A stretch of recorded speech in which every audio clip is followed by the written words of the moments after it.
Now, probably one of the more popular theories comes from retired LAPD detective Steve Hodel. Steve Hodel claims that his father, George Hodel, is the murderer of Elizabeth Short. And it's quite an extensive investigation that Steve has done, and a lot of work has been put into it. So I commend him for that. When George died, Steve started going through his belongings, sifting through stuff. And what sparked this investigation, or this theory, was that Steve found 2 photos of a woman who he thinks is Elizabeth Short. And from there, it just snowballed into a deeper investigation of his father. So Stephen eventually filed what's called a Freedom of Information Act, and this gave him access to the FBI files on the murder of Elizabeth Short.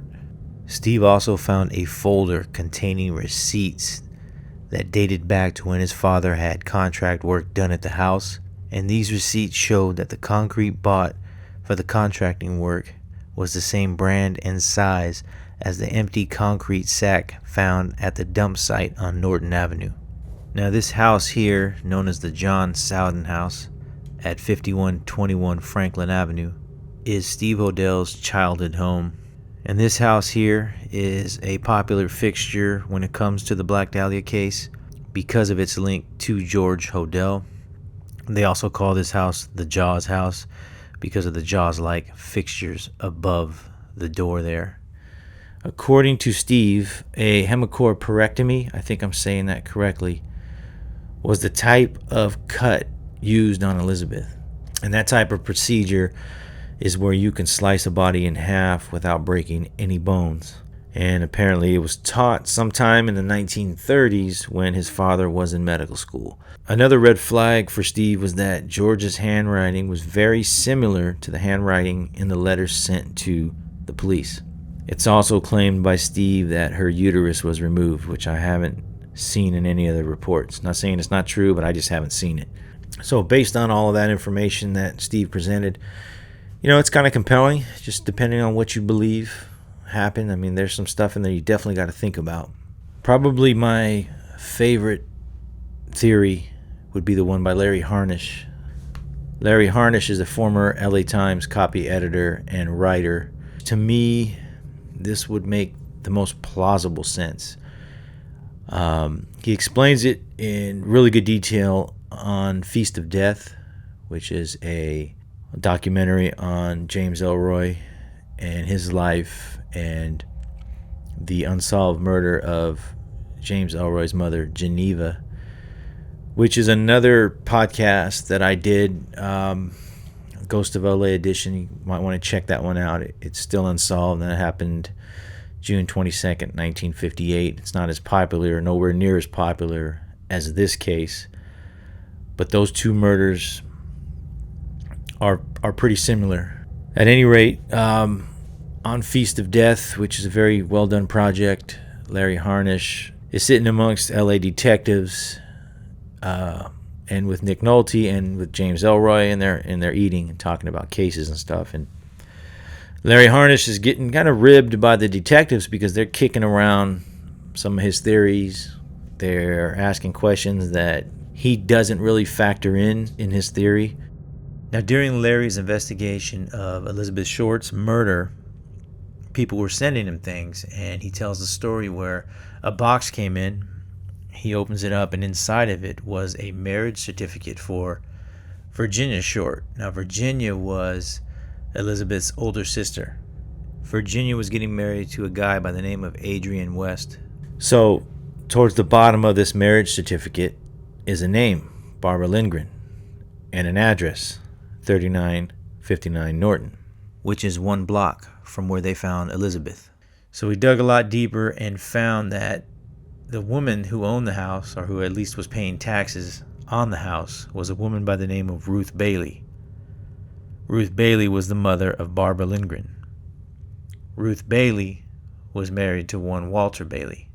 Walter Bailey was a surgeon, former chief of staff at LA County, and an associate professor of surgery at USC. So now you have a very, very solid connection between Elizabeth Short and Barbara Lindgren. That would be Virginia Short. And that's more than a coincidence in my opinion. And I encourage you to watch Feast of Death. Larry really lays it down, the levels of the research into this case, the levels of what he found out. Here's a Google Earth shot showing you the distance from Walter Bailey's house to where Elizabeth was found, and it was roughly 1,366 feet away. Pretty close. We'll call it 1 block. There's a series of pictures, popular pictures, that shows Elizabeth in much happier times. She's posing for these photos at John Marshall High School, in the front of John Marshall High School, at 3939 Tracy Street in Los Angeles. It is said that these photos were taken October 23rd or October 24th of 1946, when Elizabeth was 22 years old. Obviously, I cannot prove that. It looks about right. She looks to be in her early 20s. And it is one of the sites that myself and our co-producer, Rafa, went and visited to get more of a sense of the footsteps that Elizabeth walked. And here we are in front of the school, trying to get as close as we can to where she actually stood and sat. More or less, the high school looks the same. I'm sure it's had a lot of renovation. Matter of fact, we tried to get these same photos probably 6 to 8 months before we got these, and there was heavy construction going on. Everything was fenced off, but nonetheless, here we are at John Marshall High School, the famous location of not only a lot of movies and celebrities and things are associated with the school, but Elizabeth Short taking these photos there is definitely high on that list. Now here we are at the former location of the Washington Hotel at 53 Linden Avenue in Long Beach. Thanks to Jose for going out and grabbing this footage up for me last minute. This building here is where Elizabeth Short lived with Gordon Fickling in late July to early August of 46. Just about a half a block up at 102 Linden Avenue was Landers Drugstore. It was owned by a man named Arnold Landers, and I've heard so many different stories on where the Black Dahlia moniker derived from. I didn't really want to get into that, but I found it interesting that there's a documented quote by Arnold Landers, who owned Landers Drugstore, in regards to the name the Black Dahlia. Quote, "She'd come into our drugstore frequently. She'd usually wear a two-piece beach costume which left her midriff bare, or she'd wear the black lacy things. Her hair was jet black, and she liked to wear it high. She was popular with the men who came in here, and they got to calling her the Black Dahlia."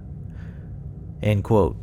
The movie The Blue Dahlia had just come out in April of 1946, so maybe that was just a popular thing at the time, and that extended to Elizabeth being called the Black Dahlia because of her liking to black clothing and her jet black hair. Just a guess. Well, I want to thank you for joining me on this particular episode. It was one that I was looking forward to getting to, especially with the 75-year anniversary approaching. One of the most fascinating cases, and the fact that it's unsolved just adds another layer to that. I don't think it has the potential to fizzle away. It seems to be getting stronger every year, with all these theories and reports, and especially the crime scene photos and the morgue photos. They are disturbing, but I think if you truly want to get enveloped in this case, you need to see those photos.